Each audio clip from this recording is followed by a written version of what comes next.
Reprenons là où nous nous sommes arrêtés à la fin de notre épisode précédent. Voulez-vous ? Que nous restait-il à aborder en matière de dépopulation dans notre vie quotidienne ? Nous avons changé un peu l'ordre des choses pour garder le meilleur pour la fin. C'est parti. Les additifs dans la nourriture, l'eau, les produits de beauté et de nettoyage. C'est peut-être difficile à comprendre, mais la Kabbale a sérieusement réfléchi sur toutes les stratégies possibles pour mettre les masses à genoux. Intentionnellement, volontairement, notre nourriture et notre eau ont été empoisonnées par des substances qui provoquent le cancer et détruisent notre système nerveux.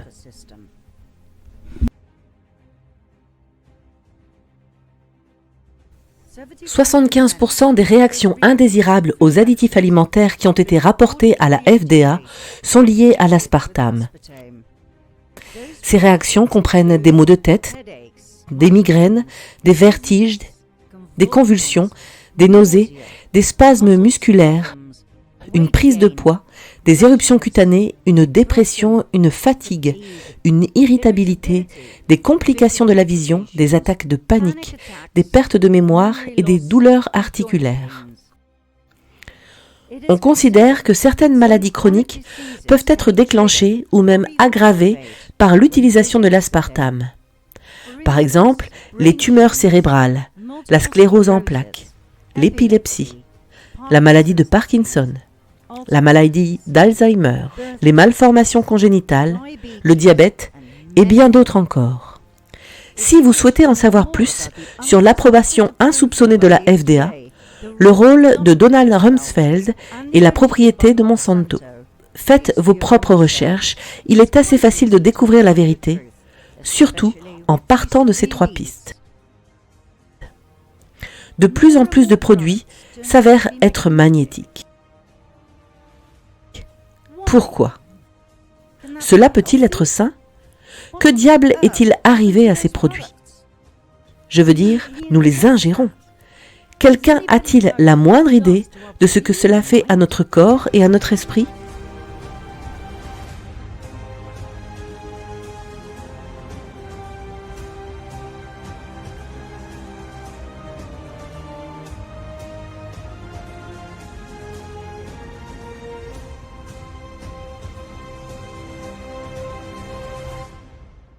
Dans de nombreux pays, depuis plus de 75 ans maintenant, notre eau potable a été empoisonnée avec du fluorure, un déchet chimique hautement toxique. En plus d'être cancérigène, le fluor a des effets néfastes sur le cerveau, la thyroïde et le système immunitaire. En outre, le fluor est connu pour ses effets destructeurs et calcifiants sur la glande pinéale.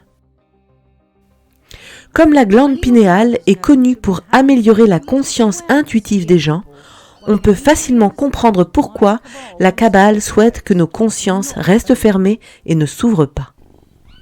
Dentifrice. 95% de toutes les marques contiennent encore du fluor. Même aujourd'hui, le CDC vous dira que le fluor est hautement bénéfique. Les dentistes recommandent toujours aux parents un traitement supplémentaire au fluor pour leurs enfants. Pourtant, les tubes de dentifrice portent bien cette notification d'avertissement. Tenir hors de portée des enfants de moins de 6 ans.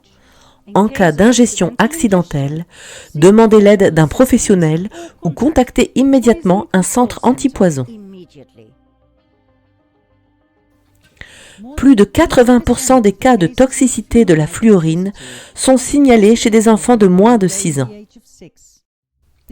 Ceci est dû aux arômes ajoutés au dentifrice pour enfants, ce qui conduit à l'ingestion volontaire du dentifrice. Les enfants de moins de 6 ans ne devraient pas utiliser plus de dentifrice que la taille d'un petit pois. Et pourtant, voilà ce que l'on voit dans toutes les publicités. Si un enfant de 2 ans ingère 2 tubes de dentifrice pour enfants, joliment aromatisés, ses chances de survie sont extrêmement faibles. Et juste au cas où vous penseriez que la cabale a peut-être oublié vos produits de soins et de cosmétiques, je suis désolée de vous informer que la plupart des produits contiennent des xénostrogènes, provoquant l'infertilité et le cancer, ainsi que des métaux lourds comme le titane, l'aluminium, le plomb, le cadmium, le mercure, le nickel et le chrome dans son état cancérigène. Et pour les produits ménagers ? Selon les experts en environnement, un foyer moyen contient environ 62 produits chimiques toxiques. Pensez à l'ammonium, au chlore et bien plus encore, des ingrédients liés à l'asthme, au cancer, aux troubles de la reproduction, au dérèglement hormonal et à la neurotoxicité. Il n'existe aucune réglementation fédérale sur les produits chimiques contenus dans les produits ménagers. Ni les ingrédients, ni les produits ne doivent répondre à une quelconque norme de sécurité. Et aucune donnée d'essai ou notification n'est requise avant de mettre un produit sur le marché. Ensuite, les OGM, organismes génétiquement modifiés. Nous vous avons montré dans la partie 9 certains des problèmes liés aux OGM. Lorsque les cultures sont génétiquement modifiées, elles peuvent être brevetées. Cela signifie que le soja, le maïs, le blé, et en gros toutes les cultures qui ont été tempérées, appartiennent maintenant à quelqu'un. Ce quelqu'un s'est assuré que ces cultures génétiquement modifiées ne se reproduisent pas de manière naturelle en produisant des graines. C'est ce qui leur donne une position de monopole sur les semences et donc les cultures. Les agriculteurs sont obligés d'acheter les semences modifiées chaque année. Les cultures modifiées ont besoin de pesticides, d'herbicides et d'engrais coûteux, tous fournis par les mêmes entreprises comme Bayer. Une mauvaise saison et les agriculteurs font faillite. La terre empoisonnée est laissée à la monoculture et donc à l'épuisement. Le rendement peut sembler plus important et meilleur, mais il est en fait cancérigène. Les écosystèmes sont perturbés, les insectes meurent, les oiseaux meurent, les agriculteurs désespérés meurent. Le lien avec la dépopulation ? À grande échelle, les gens mourront du cancer. Et quel est l'effet à long terme de la consommation de plantes qui ne produisent pas de graines ? Des recherches ont-elles été déjà menées sur les effets de cette consommation sur le système reproductif humain ? De plus, les propriétaires des semences brevetées peuvent ainsi créer des pénuries quand ils le souhaitent et aussi longtemps qu'ils le désirent. Pensez à la famine, aux gens qui meurent de faim. Contrôlez l'approvisionnement alimentaire et vous contrôlez les populations.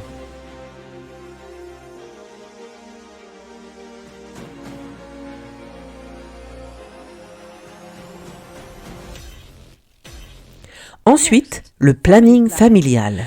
Nous vous avons déjà montré dans la partie 6 ce qu'est le Planned Parenthood et comment il est utilisé par la cabale. Mais nous avions mis l'accent sur les pays les moins développés. Qu'en est-il des pays les plus riches ? De vous et moi. Nous avons évoqué un nouveau sujet plusieurs fois maintenant. Un sujet qui vous choquera lorsque nous vous montrerons ces statistiques. Je parle de la fertilité, de l'infertilité et de nos organes reproducteurs. Nous avons mentionné les xénostrogènes et leurs effets sur nos organes reproducteurs. Si vous saviez combien de produits que nous utilisons quotidiennement contiennent des xénostrogènes, vous seriez surpris que nous puissions encore procréer. Les xénostrogènes sont des produits chimiques fabriqués par l'homme. Ils peuvent causer le cancer et vous rendre infertile. C'est un fait bien connu des chimistes. Pourtant, ils sont utilisés dans une multitude de produits que nous utilisons quotidiennement, des produits de soins, à la nourriture et à l'eau. Pourquoi ces produits sont-ils toujours en vente ? Pourquoi ne sont-ils pas protégés par la FDA ou par nos gouvernements ? Vous voulez savoir pourquoi ? Parce qu'ils font partie du programme de dépopulation. Ils font partie de quelque chose de si maléfique avec un nom si attrayant. Le planning familial. Ces composés chimiques peuvent être trouvés dans la viande commercialisée et les produits laitiers.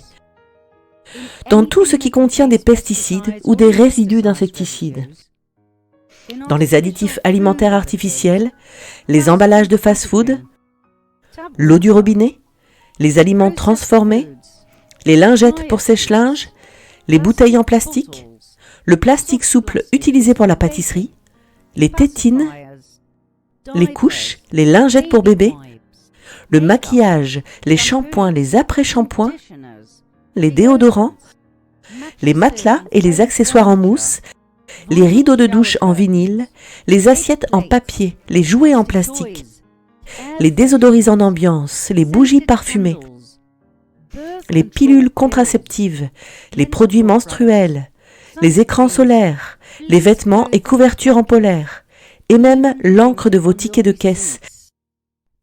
Ils sont partout. Les xénostrogènes qui pénètrent dans la peau, par exemple en utilisant des produits de soins, vont directement dans les tissus sans passer par le foie et son processus de détoxification. Ils sont donc absorbés à 100% par l'organisme et peuvent être 10 fois plus puissants que ceux consommés par voie orale, par exemple dans les repas. De plus, les aliments emballés dans du plastique et chauffés au micro-ondes contiennent certains des niveaux de xénostrogènes les plus élevés. Souvenez-vous-en la prochaine fois que vous chaufferez votre nourriture pour bébé au micro-ondes. Bon, vous voulez des statistiques sur l'infertilité ? Pour vous donner une idée générale, un couple britannique sur 6 a des problèmes de conception. Les dernières études scientifiques ont montré que dans la plupart des cas, les problèmes de conception trouvent leurs origines chez les hommes, et pas seulement chez les femmes. Depuis les années 1970, le nombre de spermatozoïdes a diminué de 59% dans les pays occidentaux. De plus, les troubles de l'érection sont en augmentation et le taux de testostérone diminue de 1% chaque année. Les hommes qui consultent un médecin pour lutter contre leur faible taux de testostérone peuvent voir leur nombre de spermatozoïdes tomber à 0 pendant qu'ils sont sous traitement. L'état actuel, en ce qui concerne la reproduction, ne peut plus continuer bien longtemps sans devenir une menace pour la survie de l'humanité. C'est une crise existentielle à l'échelle mondiale. La fécondité mondiale a chuté de 50% entre 1960 et 2015. Les États-Unis ont un taux de natalité totale qui est de 16% inférieur à ce dont ils ont besoin pour leur démographie. Les taux de fausses couches sont en hausse et les jeunes filles connaissent des pubertés de plus en plus précoces, dans certains cas avant l'âge de 8 ans. Dans certaines régions du monde, la femme moyenne d'une vingtaine d'années aujourd'hui est moins fertile que ne l'était sa grand-mère à 35 ans. Aujourd'hui, l'homme moyen approche les 47,1 millions de spermatozoïdes par millilitre. Si on le compare à son père qui avait une moyenne de 99 millions de spermatozoïdes par millilitre, il est clair qu'il s'agit d'une tendance très inquiétante.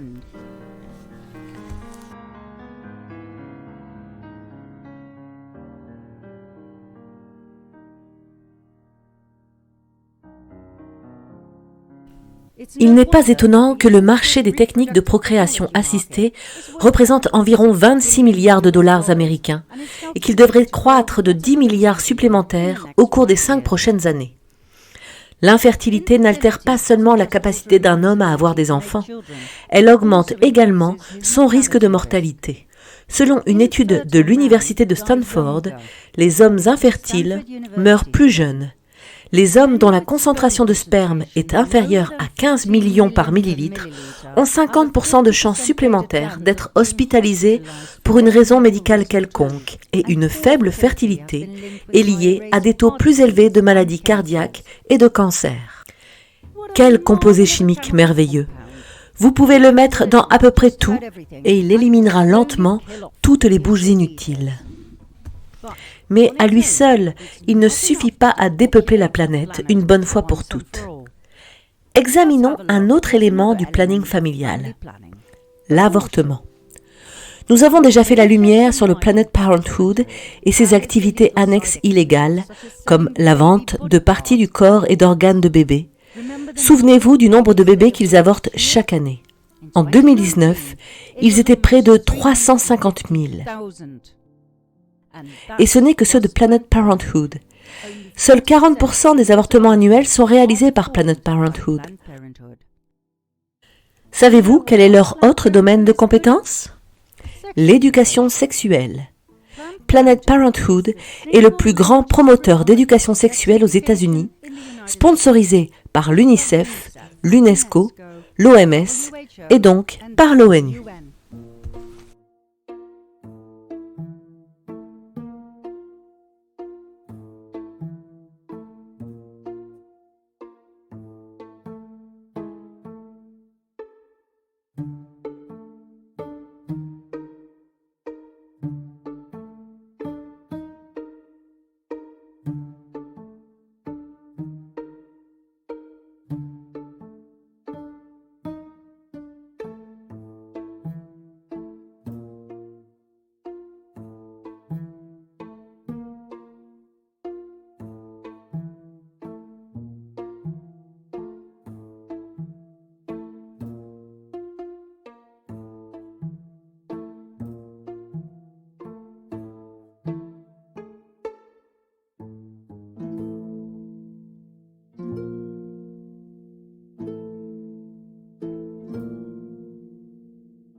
Ils ont fait en sorte que les enfants de la maternelle, ou même plus jeunes que cela, apprennent maintenant à se masturber et à se faire plaisir sexuellement. Les enfants de 5 ans en savent plus sur le sexe anal que vous et moi. Maintenant, s'il vous plaît, ne vous méprenez pas. Nous sommes en faveur de l'éducation sexuelle et nous ne croyons pas au tabou sexuel. Après tout, nous venons des Pays-Bas. Mais je veux dire, des enfants de 5 ans. Vraiment? Les enfants aussi jeunes n'ont pas encore d'intérêt pour la sexualité. Ce n'est pas naturel. Le Planned Parenthood enseigne aux très jeunes enfants que le sexe est naturel, merveilleux, que c'est une question d'égalité et que tout est permis. Bien sûr, il parle de consentement, mais croyez-vous vraiment qu'un enfant de 6 ou 10 ans sache quoi que ce soit sur le consentement? Savez-vous ce que nous observons ici? Nous assistons à la légalisation de la pédophilie. Le sexe avec un enfant de 10 ans s'appelle un viol.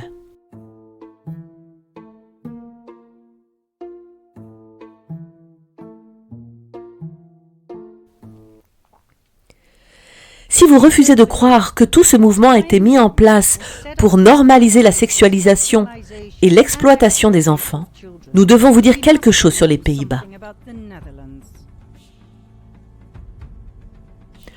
Nous avons un parti politique officiel pour les pédophiles créé en 2006 et toléré par le gouvernement. Ils ont leur propre manuel dans lequel on peut lire comment gagner la confiance d'un enfant, comment l'abuser sexuellement et comment ne pas être accusé. Lorsque des citoyens préoccupés ont porté l'affaire devant les tribunaux, le juge a déclaré dans son verdict que le manuel ne contenait rien d'illégal, car les textes relatifs aux abus sur les enfants et à la pédopornographie ne sont pas interdits par la loi. Les images le sont, mais pas les textes. Par conséquent, le manuel a été officiellement autorisé par le gouvernement en 2019 sous la pression du peuple néerlandais. Grapperhaus a promis qu'il allait modifier la loi et interdire ce manuel. Mais à l'heure où nous parlons, rien n'a changé. Le parti pédopolitique et son manuel sont toujours autorisés par la loi néerlandaise. Le trésorier du parti, Vandenberg, a déclaré que l'éducation, c'est aussi l'initiation des enfants au sexe. Ça vous rappelle quelque chose, n'est-ce pas? C'est précisément ce que le Planned Parenthood ne cesse de dire, instigé et financé par l'ONU. Tout le mouvement LGBTIQQ a été mis en place par la cabale, repris par Antifa, par Black Lives Matter et par conséquent financé par Soros. Et pas pour prôner l'égalité, mais pour sexualiser et exploiter les enfants, pour déstabiliser la famille et créer la confusion. Nous sommes pro-égalité, nous sommes pro-droit des gays. En fait, nous voulons des droits égaux pour chaque être humain. Pour nous, peu importe que vous soyez hétéro, gay, lesbienne, bisexuel, transgenre ou queer. Mais laissez les enfants en dehors de ça. Il n'est pas acceptable que les drag queens incluent des enfants dans leurs spectacles ou qu'elles lisent des histoires aux jeunes enfants dans les écoles.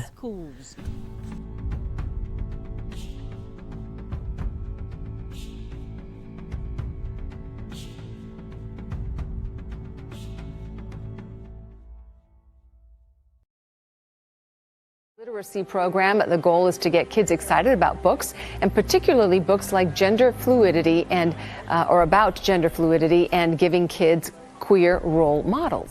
All right, so does anybody in this room know how to twerk?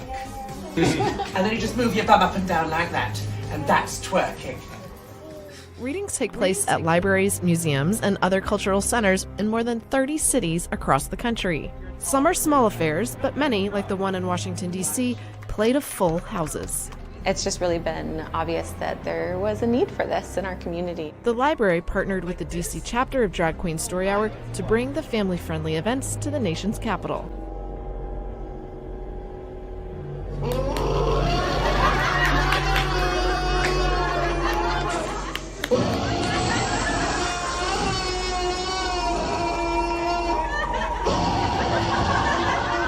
We are grooming the new generation of Americans.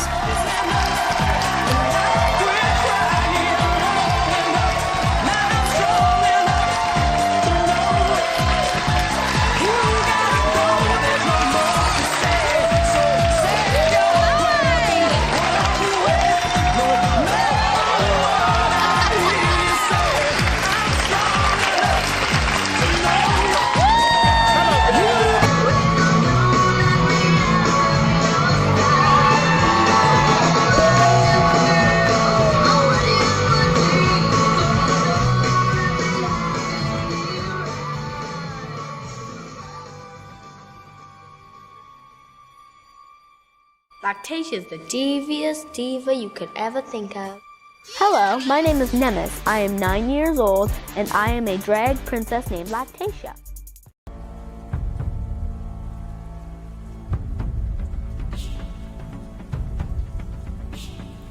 Il n'est pas acceptable que les parents persuadent leurs enfants de vouloir changer de sexe.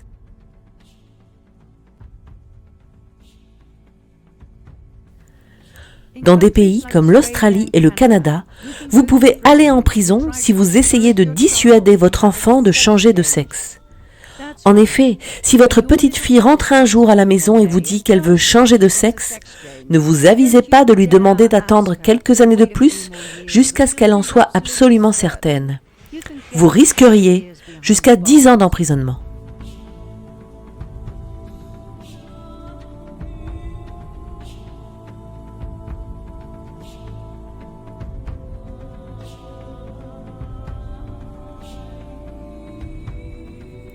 Le Boston Children's Hospital a ouvert la première clinique pour jeunes transsexuels aux États-Unis. Depuis 2007, ils ont traité des centaines d'enfants et d'adolescents.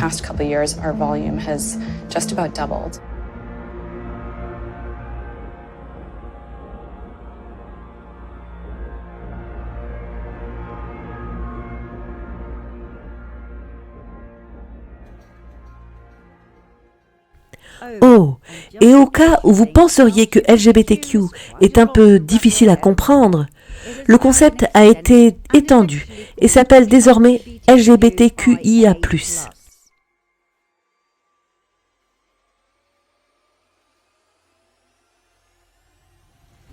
Ceci est désormais enseigné dans les écoles.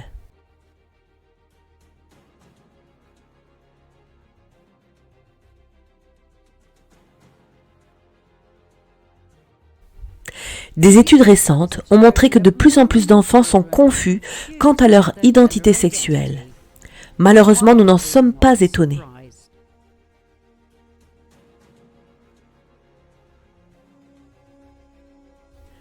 Ce à quoi nous sommes en train d'assister ici n'a rien à voir avec la tolérance, l'acceptation ou l'égalité. Il s'agit d'un agenda politique.